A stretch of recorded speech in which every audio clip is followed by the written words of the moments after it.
तो खाना हमारा बना कोई कि तू बनेबू? अरे रोज रोज आदमी खाना बनाओ ना, कभी इमरजेंसी में ऐसा ना चला घर में कि बनावे के पड़ जाए, कहे मतलब हमारी ई बा तो मैंने हम काहे खाती अई पैजाम काहे खाती बाड़ी? अरे इहो बेटा हुआ ना कदम हां अजब तार देवर बड़न भाभी तारा और कुछ पूछे लाखों करोड़ में देवर जी हमारे को बनी जी। उ तो तू हाउ बाड़ू उ खाली ये थोड़ी बाटे। हां तीन तलिया मेरा पहन के नहीं मेहरारू के देख जाला घूमे खातिर ना तो चश्मा लगा के रे मेरा ए भौजी चश्मा लगा के। हां इंगरे आंखें से कम एगो तो हमारी भाई का बियाह ना होत रहल, हमारे मौसी की लड़का का आ कम से कम शादी बियाह हो जाई त ठीक न, कितना लड़की देख के छोड़लो सरे दादा। उतना धोनो दौलत ना मिलत रहे, कम से कम एगो सिकड़ी अंगूठी एगो दूसरिया अरे दू चकिया गाड़ी आ 50,000 रुपया 60,000 कम बाटे। एंगन गरीब बना सौतनी में तो गाड़ी वाड़ी बेच दी हम सिकड़ी अंगूठी पैसा 50,000 मिलते बाटे। एगो घर उठ जाई रहे खातिर हो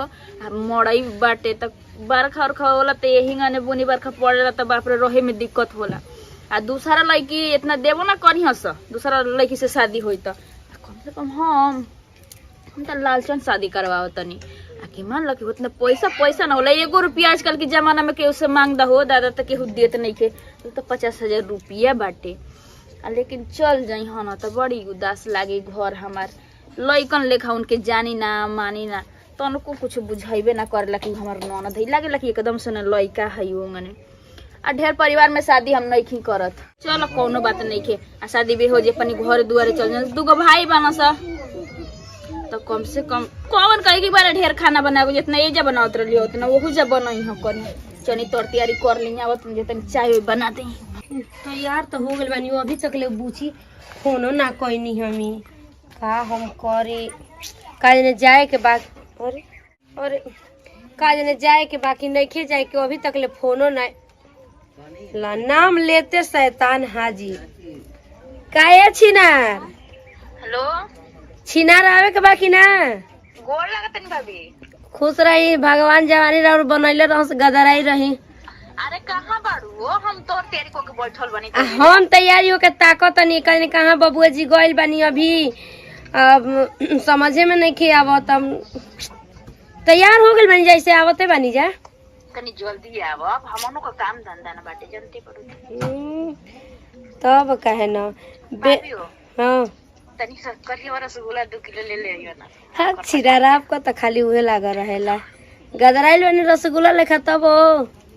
खूब गरिया ला भौजी आओ तर निकाल तनी कुल गरिया ठीक बा रखी आओ तनी ना जल्दी आव। अरे बाप रे काज ने का कहनी है अब काज ने वहाँ सब कहाँ गइल बानी जा समझ में ना आवेला कहीं जाए के रहेला ना तो लागे नहीं जा हई चीज लिया के बात हई चीज लियावे के बाटे ई कौन बात भइल हमर मर्द। हाँ देखा लड़की देखे जाए के बात कैसे डेंटिंग पेंटिंग मार ले बानी नया ही तई ससुराल जाए के रही तो कपड़े ना रही नया ही तई जोड़े के बता का खराब पहन नहीं हैं देखो तो डेंटिंग पेंटिंग एकदम जानी लीवर चिच्ची बन गई आपके क्या कहला आपके मौसी के हाँ मतलब वो चलिए एगो माल तैयार बाड़ी लाइन मार का हो तू मजाक मतलब ठीक बेटा वो लगी पता ना ससुरा कहाँ घूमा था बियाह करे के बाटे चलल जी ना किना चलल जाई टेंशन का ले ले बड़ी तू। अरे दादा हम का बताई माने वो के ना मेहरारू के यहाँ जाए के बात एकदम सने अब का हम बताई कि अपना में नहीं खी धरती आसमान एगो देवर बाबुआ के कहा बड़े रे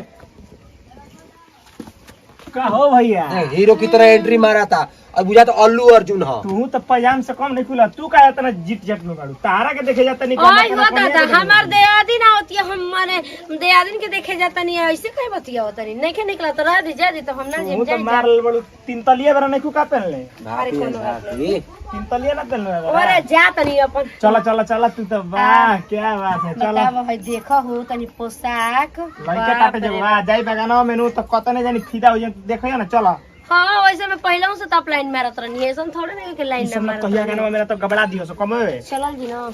चला ले बानी ना कुछ देम ना तू साफ तू टेंशन मत ले तू चला ना चल आई हमार तो बात आपके हमेशा बुरा लागेला मतलब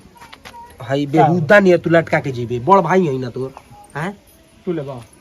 हम ना ले तू ओके छुपा लिए चला हो गइल सुन वो जो चश्मा उतार दिए पहिर के ना अच्छा, ठीक बा, सब देखिए सन तोरा के रे अरे तहार आँख बात। नाक कान सब देखिए हम सन कुल पैंट खोल के खोलवा के देखेली ठीक सब बा हम सब दिखा दे। बियाह करे के बाटे निमन से जो मैंने सवाल पूछे ओने जवाब तोरा के देबे के बा पैंट खुलवा के टेंशन मत ले। हाँ। 120 रुपए का पहले बनी लक्स कोजी चल। पैसा पूछा था तोरा से चल ज्यादा ना बोले के चाहिए ठीक बाटे हम साफ टेंशन देख सुन ताला लगा के चाबी में डाल दिए तू एकदम तू टेंशन मत ला। हाँ। साफ एकदम मुंह में ताला मारम ए खचा हो। के दे। का हो देवर बबुआ के तनी समझा दो अच्छा चलो ए हो अरे बोल दा चश्मा निकाले के कहे खाती के बाप रे बाप तारो देवर है हीरोआ शक्ति का बुझल भौजी। तब ए हो का? बोल दा कि है लीडिया उडिया ना तनी जे तनी पूछिए सो तनी अरे रो रो गजी भाई हेंगन करी अब कहत नहीं भौजी फैशन में झूठो आदमी गई फैशन- भाइयों झूठो चली। के हेन तेन के फेरा में पड़ अरे जाला। ई का घास भूसा आदमी जानी हम ए हो का बुझल का हो चलो आ गइल बनी जे बोल हाँ कहाँ बनी जी पूजा बुची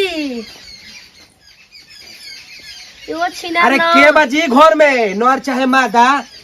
आई हो दादा हमरा के मत लगी। हमारे जो लगते बानी ना हम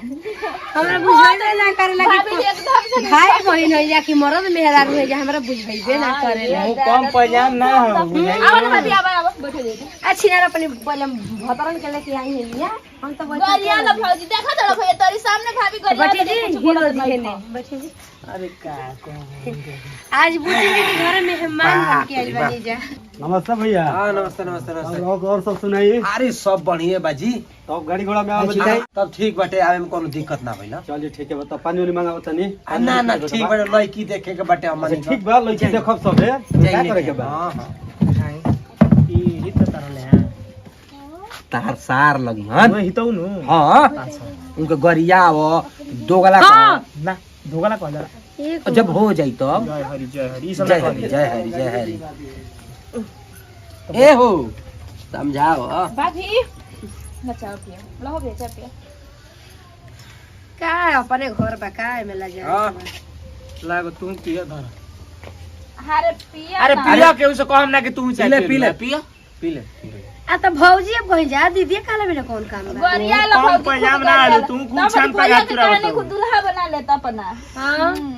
बनैले तो बानी है का ना यो खूब छान पका तुरा हम वेली। बुझा तनी काहे खुश बानी मुस्की चौरिया काटा तनी ना मैंने सब चली। भैया को डांट के आ, बोल के ना रखे ना कि हीरो हीरोइन को बोलाई हीरो के दिखाई ये लेके आओ तुम ए भौजी तू तीन तलिया पहने लनु ते किस लागेलू। अरे भाई तू कमाई है गाजियाबाद जाके अपना मेहरारू को पहनी है चरतलिया पहना दी है वो हम तो पहनाइबे करम ओकरा के चार गो कान छेदवाई में तो होई कौन से मारे जा किन के लिए आदमी एगो स्टीलो के तो ना किन के लिए के देबे नी पहनाइबे करत स्टील के कोई मने सब तू बात कर। एगो बात के बासन कहनी है मतलब भौजी तोरा से बे गजब मरद हई यो भइयो नु खता लबर लबर कइले रहले खणी आ एक तो गया। मुंह पे जल मजाक जाई करत हई ओहो तनी पानी ले आई जी छीना रही आपका सबके पानी घर चाय पीएम बाद में ए बुच्ची तनी तनी पानी दी तो अरे हम ध्यान न देनी है खुश रही भगवान राव जवानी बनैले रहस ध्यान मत और भैया के दूल्हा रहता के रे। जाई एगो खिलौना जल्दी जल्दी दे ये न आशीर्वाद दे मौका का हाँ, दे ई देले बाड़ी ना तो याद पड़ जेतो दा ए भौजी तो गाई हम के दुल्हन बना लो ना तो दोसर लेके जाई जियान कह देलु नु आहे जवनिया के माजा कोनो दोसरे उठाई इनकरा पीछे पड़ल बाड़े देवर जी रहू रे भाई समझ गईली ना ई भौजी बड़ी छिनार है सही हाँ ई नाने के पैजाम हई। अच्छा सब बात विचार हो गल हंसी मजाक हो गल तब लड़की से कुछ पूछल जाओ पूछ ला पूछी बाबू जी बड़ी की का तू खलताइलु चाय पिए खातिर लिख करोला। हाँ जीजा का पिघल नहीं हम कहाँ पियनी अच्छा ठीक बा सब मजाक हो गइल ए लड़की तू क क्लास फाइनल बड़ू आ क क्लास कूदल बड़ू 8 गो फानल बने एगो कूदल बने अच्छा आ क जाना के पार कइले बड़ू मतलब तुम कहरू ई सब का मजाक करने हां नहीं अरे सुना ना काहे फालतू बोले नी जी आज का करे के बा। भेड़ बकरी चरावे के अरे बा ऐसे ना बतियावल जाला हित दुगो हित न ताई बड़ो ने एगो मेहरारू इल बड़ तनी मारा बोलला सब कार बा शिक्षा बतियावो। देलो ने बिया हो जी तो घरों जाके बता देती बढ़िया अच्छा, से ठीक बा बता दे तू तो जा निकाल बन जे खतर लिख करोला चाय हाँ, हाँ, पिए। ठीक बा, देखिए आप अगर कुछ पूछे वो पूछ ले बाद में शौक ना होखे तू ही पूछो। कितना पढ़ल बनी हम एमे कइले बनी अच्छा खाना वाना बनावे वाला कि ना साफ नु साफ मतलब खूब बढ़िया से बनावे वाला। अच्छा 3 किलो आलू के सब्जी में कितना नमक पड़ी ओकरा में? पाभ अच्छा ही बताओ महाराज कैसन शिक्षा दिल बनी या ई कलम चलावे जी बुया खाना तो तू बनेबू कह अब बीमार हो जी तो कबो इमरजेंसी में अरे कने हितौ खड़ा रहला नु करे चलू अच्छा धंधा काम पड़ल है। से काम बट बड़ी काम बट दुआरा मतलब वही चल गई। तो खाना हमारा बना कोई कि तू बनेबू अरे रोज रोज आदमी खाना बनाना कभी इमरजेंसी में ऐसा ना चला घर में की बनावे के पड़ कहे के मतलब मरीब है। तो मैंने हम काहे खातिर आई पैजाम काहे कती बड़ी अरे इहो बेटा हुआ ना कदम हाँ हाँ हाँ हाँ। अजब तार देवर बड़न भाभी ए तारा और कुछ पूछे लाखों करोड़ में देवर जी हमारे को बनी जी। उ तो तू हाउ बाड़ू उ खाली इहे थोड़ी बाटे। हां तीन तलिया मेरा पहन के नहीं खेली मेहरारू के देखी के देखत जाला घूमे खातिर ना तो चश्मा लगा के बरो मेरा ए भौजी चश्मा लगा के हां। इंगरे आंखें से कमजोर लोग के लगा जा अरे ऐसे काहे कहता रू ए बूची हां और कुछ देखबू भौजी बड़ा खिलाड़ी हो जाइए हम लगा लेते ए बाबू जी तनी हमरो को बता दे हम कैसे लगा तू तो साफ एकदम पैजाम नियन लागत हो हां कहल गरिया लगा जान नहीं वही लाइक बटले बाड़ी। हां चश्मा कोइल बार तो मैं से कोने के आंखें से फाड़ फाड़ के दिखा दे भैया मुंह काहे गिरवले बना। हमार सवाल लिखे चलो। अच्छा नहीं बाद में राव चली का सिखौले हो उनके तारा कैसन बड़ी ठीक बड़ी सिखा लो। हम तो कहमे बाबू जी के आंख मुन के बियाह कली बियाह कोलेम ना तो हेमा मालिन से कम ना उठा के लगी बैठा के देखे के तो ए ललिता ए हो का हो चलवा के देखवा दो उनकरा के। बे हम अनजान जगह कोनो बनी जा चल के देखा सब कुछ ठीक बा बस बबुआ जी ना देखल नहीं छोटे पका देखल नहीं ना जी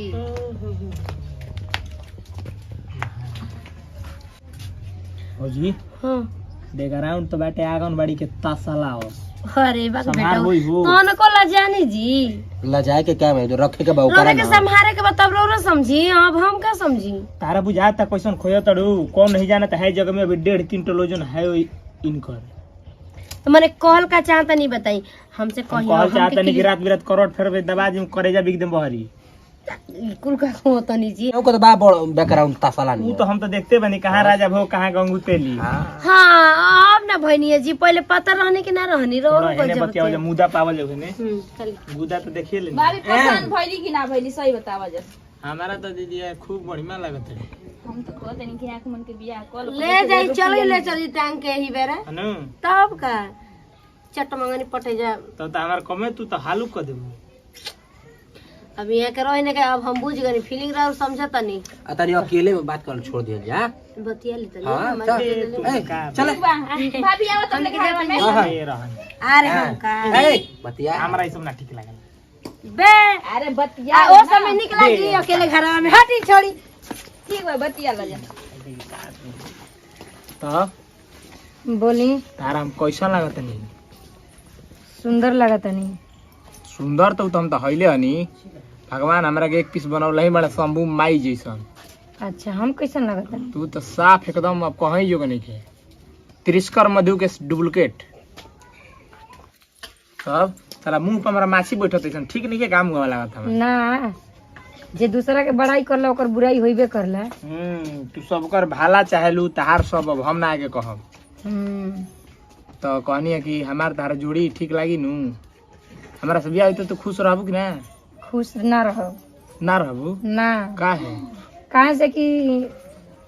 कोई के जोड़ी डुप्लीकेट लगल बा यही ला। का डुप्लीकेट लागता जोड़ी हमरा में पोलियो मरले बा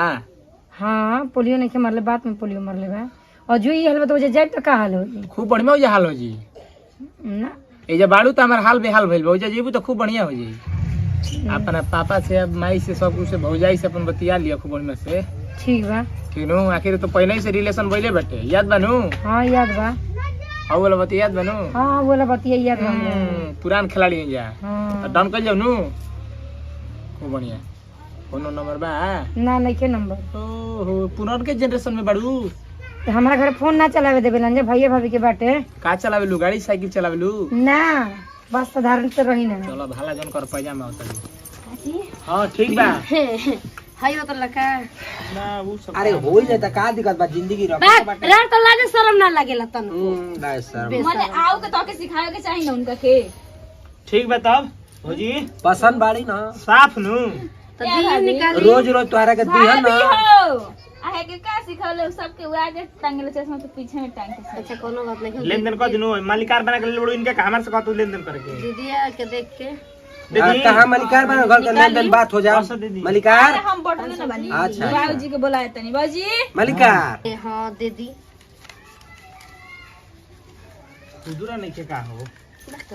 खुद रखा अपनी मौगी का ना देता नहीं बच्चा रहता लेके तो अपन के ना काम करी हमने कहा कि सुदामा साधु तो राज बर्बाद कर देलन देवे के बात अरे हिसाब बनू दे बोला 500 दे तो 500 आपको तो और ना अरे चल ठीक है हम छू देंगे पहिया हमको सुनिए दीदिया हां हां अच्छा करेंगे हां तभी ना खड़ा ना गइले केने बनी जी आई दान दहेज के बाद विचार करिए बतिया लो एकरा बारे में अच्छा अच्छा ये जे तब लड़की ठीक भी है, सब बात विचार हो गइल बाटे हमरो को बताइम तब कुछ लेन देन हो जाओ का दिक्कत बाटे मांग का बा मांग ये बा ना कि 5 लाख रुपया आ एगो भैंस आ मोटरसाइकिल चाहिए बुलेट बुलेट मोटरसाइकिल तो दे सकता नहीं हाँ 50,000 रुपया दे सकता नहीं 50,000 हाँ इससे अधिका ना देखी बहुत इससे अधिका एगो तारा माई के गधा भी दे सकता नहीं अब एकरा से मतलब ढेर गरीबी से गिर गइल बानी का हाँ नीचे एकदम गिर गुल बनी उतर गइल बानी हाँ एकदम ना उतर गइल बाटे हाँ अंगूठी से कड़ी देब कि ना देब उतनो ना देब ना वो 50,000 रुपया नगद अब बस सिर्फ मोटरसाइकिल सिर्फ लेकिन मोटरसाइकिल कम से कम 3 लाख का होके के चाहिए हाँ उससे मतलब नहीं के हाँ। 3 लाख के होके के चाहिए हाँ तो जितना बाजार में 50,000 तारा 5 लाख में अंतर नहीं बुझात हाँ रे बाबू बुझात तो बा तारा की कहां राजा भोग कहां गंगू तेली के कहानी होता मतलब ठीक बा ना मंजूर बा ना माने लइका 50,000 लाख तार लोकता ना 50,000 रुपए कम बा जी हाँ? कम बा कम बा हाँ कम बा 5 लाख चाहिए हमारा के तो 5 लाख चाहे तो हाँ तो का अब हम कहें अपना बेटी के जिंदगी बसावल चाहते नहीं हमारा भाई के संगे तो रुआ समझ ही उतना सावकाश घर बेची जमीन जायदाद ए बेची बाबूजी हाँ। हमारे को बात सुना कान खोल के हाँ बेटा जे गरीबी के मजबूरी ना बुझेला ना ये सब पैसा पर खरीदल चाहता नहीं कि मन के हमनी के कितना पैसा बा के हमनी के दे माने कि हम ही बनी जाए माने तुमके बेचा तड़ 5 लाख रुपया के माने कहाँ के कौन बेचा करो ताके बात माने रोज सबे के मजबूरी बा हमनी के तिलक लेवल जरूरी बा हाँ हाँ तो ठीक बा अभी ये लास्ट बानी तो अरे हम बुरबक मानी तो उनका चालाक होके के चाहिए कि ना हमार चाहिए? भाभी के छोड़ा ना तू कैसन बड़ा तू उनकर चाबी देखाओ तो अरे हमरे का का भाभी समझाई तोरा भाभी के अब तो चाहते बानी कि का तनी भइलो? ज्यादा में हो जाओ अरे का हम कहीं बियाह ना होई ठीक ना बियाह ना होई हाँ तू 5 चुप लाख रह। माने तो हनियो लोग के समझे के चाहिए माने कि कातना मेहनत से पढ़ले लिखले बानी जाए एगो हितई में हितई माने बाटे कर मतलब का के साफा चट कर दो 50,000 रुपया 50,000 के बा वैल्यू तू है बताऊ तो बा 50,000 के वैल्यू 50,000 में नाचो होई माने शादी करे के बाकी ना चलो ना अब ओतनी तो दूसरो जगह ना मिलत रहे एजे तो मिलतो बाटे ओतना कर लो शादी बियाह आंख मुझ के ठीक ना अब तू बड़ बहिन बस तो कैसे तोर बच्ची बड़का नहीं बियाह। उठावल सपरत काम करी 50,000 में होई गाड़ी बा ना गाड़िया नहीं खा देखत कितना के बा गाड़ी तो दे दिए कबाड़ी चढ़त रहियो तू कबाड़ी ना हम ना कबाड़ी ना दे देम ना हम बारी ना तो गाड़िए बेच के बियाह शादी हो जाओ का दिक्कत बाटे हां तो का कइल जाइए तब के पर छोड़ गाड़ी है ला के चाहे गाड़ी का पैसा ला ठीक बोलावा भौजी को बोलावा चला जाओ और सब ठीक बा तू भेज हे भेज। ललिता कहाँ बाड़ू चलो चलो बहू कभी नहीं पंचायत करबू चलो चलो जाओ सोचने के बेरा रह खर्चा करवाऊ हाँ, चलो हमनी के जाए तो बताई जाए ठीक बटे ठीक बा चलते हैं यहाँ बताई से देखा कुल लोग के बेटे जी हाँ ठीक फाइनल बा। खुश रही ठीक बा चलो तू कहते कहते बा इनका तो कबो देखा तो मुंह फूलल रहे अभी 50,000 रुपया एगो गाड़ी कम में बाटे आ अपने देवे के कोई जाना तो 1 रुपया ना निकली आवत ना जे बात पती है